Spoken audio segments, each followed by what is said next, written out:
Ok, nous aurons certainement l'occasion de retrouver le professeur un peu plus tard. Nous allons, dans le temps qui nous sera imparti, justement aborder les deux thématiques à l'ordre du jour. Nous allons peut-être tout d'abord passer la parole au président du NMP, le président Bandakani. Merci Jean-Hugues Gambodo. Je voudrais m'arrêter sur un sujet qui reproduit un crime contre l'humanité qui a mis sur le carreau près de 8-10 millions de morts de chiffre officiel. Je parle du coronavirus soi-disant. Alors, ils ont recommencé. La clique de criminels mondialistes qui avait organisé le grand mensonge lié au coronavirus. Et nous attendons un ensemble que certaines choses s'accomplissent parce qu'il va y avoir un grand tribunal international sur cette affaire. On ne peut pas laisser M. Macron, on ne peut pas laisser M. Trudeau, on ne peut pas laisser Mme Ursula von der Leyen, s'il faut l'appeler Madame. On ne peut pas laisser toute cette clique, Joe Biden, toute cette clique, les Fauchti, tous ces gens-là, qui ont organisé l'assassinat, faire ce qu'on avait fait avec le coronavirus. Et on avait été insulté par les médecins officiels de diverses corporations. Les médecins officiels, il faut bien comprendre le mot que je dis, officiels, complètement discrédités à partir de cette affaire. On a vu qu'on n'a plus pratiquement de médecins. On a été insultés, bon, on a tenu bon, et l'Afrique a vaincu le coronavirus.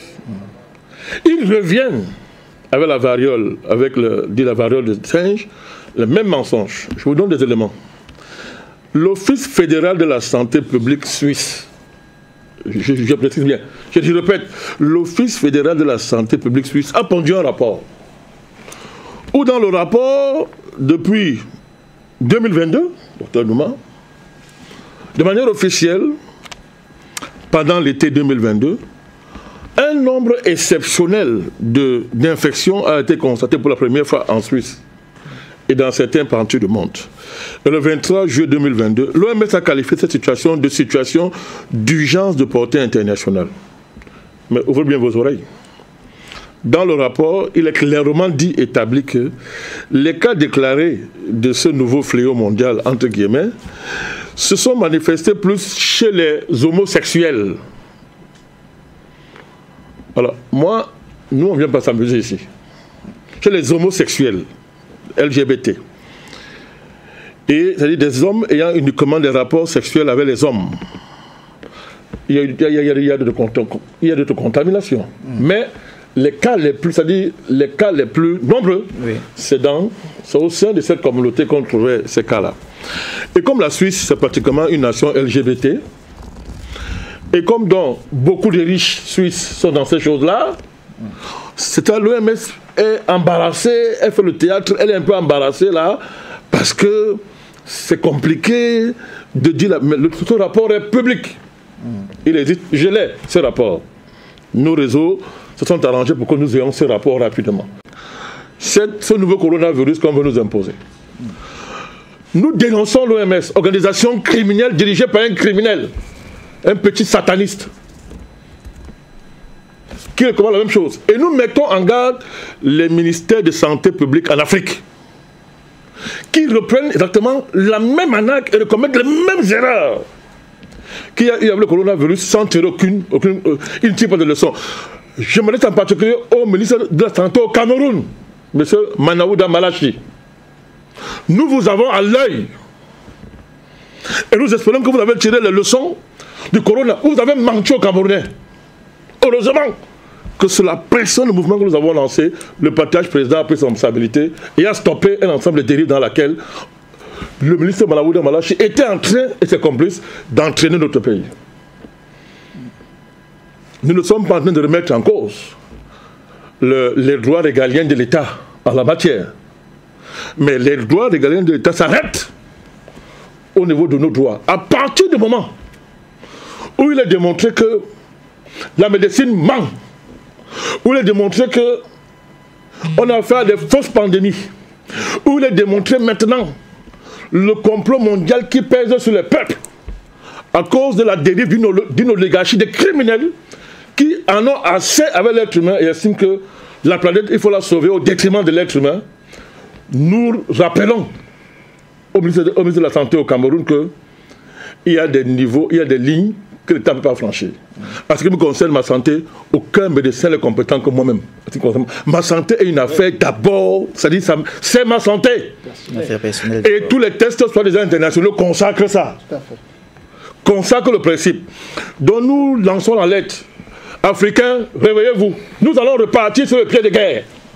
Nous repartons en guerre contre la même bande de criminels. Et il y a une chanson de mes amis, les Gaou, même comme ils ont trop changé maintenant, c'est un peu où les classer. Mais ils ont fait une belle chanson à l'époque. Ils disent que quand tu es Gaou, premier Gaou, ça passe encore. Mais si tu es Nyata, ça veut dire que tu es Gaou 2 fois, c'est impardonnable. C'est très facile. Les Occidentaux ont créé la clique qui fait la promotion de LGBT et bien en fait la norme universelle à une démarche qui consiste à dire que dès qu'on n'est pas d'accord avec ça, vous êtes homophobe. Et c'est fait à dessein pour vous discréditer auprès d'une certaine opinion occidentale, pour les besoins de la cause. Nous ne disons pas certaines choses. Mais je vais vous dire, d'après les propres statistiques, que ce soit le sida, tout un ensemble de pandémies, est-ce par hasard que c'est dans la même communauté sexuelle où on rencontre les taux les plus élevés d'infection? Je vais seulement m'arrêter au niveau de leur discours, de leurs propres enquêtes officielles, je ne vais pas dire plus. Mais au fur et à mesure qu'on avance, les Africains vont comprendre pourquoi le premier cordon sanitaire de sécurité, de santé, de préservation de la moralité que nos ancêtres ont développé et ont découvert, c'est les tabous sexuels, entre autres. On ne le fait pas chez nous, la sexualité, n'importe comment. Vous comprenez? Et ça a des conséquences. Donc, ça a des conséquences. Mais, vous savez, nous sommes des pédagogues, on va au fur et à mesure que l'information... Voilà une enquête publiée par l'Office fédéral de la santé au public suisse qui vous dit un ensemble de choses qu'on a constatées sur d'autres, soit des pandémies qu'ils ont inventées, et qui mettent toujours en cause la même communauté sexuelle et ses orientations. Ça devait nous faire réfléchir. Donc, pour terminer, mon cher Hugues, nous demandons aux Africains, mettez-vous sous le pied de guerre. Ils ont recommencé. Et nous interpellons rapidement les États africains de ne plus nous répéter la même chose qu'on a vu avec le coronavirus. Ça ne passe plus. On a tiré les leçons du coronavirus. C'est du mensonge. Les Africains ont remporté la bataille. On a compris comment ça fonctionne. Pour une fois, on espère que les États seront en phase avec les peuples pour stopper la folie des Occidentaux en attendant une fois qu'on les mette au banc de la communauté humaine. Voilà.